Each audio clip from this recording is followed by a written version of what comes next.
नमस्कार, मैं हूं आमोद श्रीवास्तव।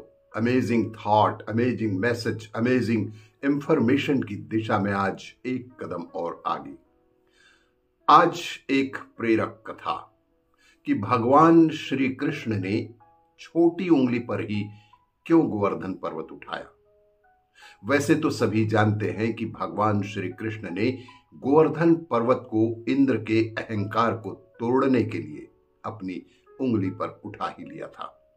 अब दूसरी तरह से भी इसका सार समझने का प्रयास करें कि जब भगवान श्री कृष्ण गोकुल वासियों को इंद्रदेव के प्रकोप से बचाने के लिए गोवर्धन पर्वत उठाने वाले थे, तो उन्होंने अपनी सभी उंगलियों से पूछा कि वे किस पर पर्वत को उठाया जाए।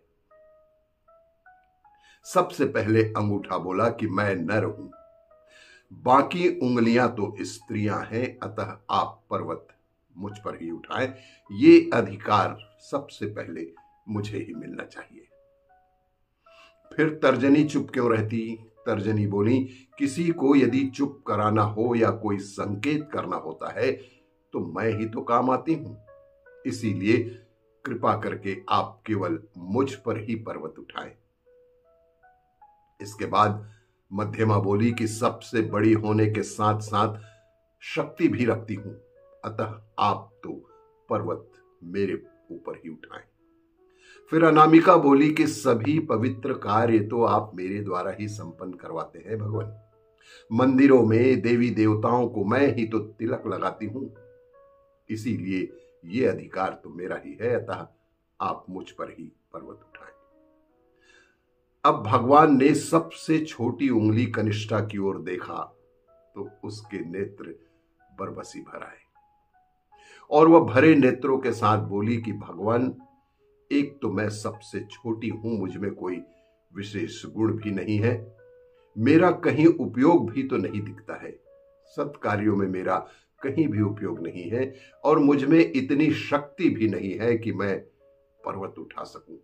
मुझे केवल इतना पता है कि मैं आपकी हूं, मैं सिर्फ और सिर्फ आपकी हूं।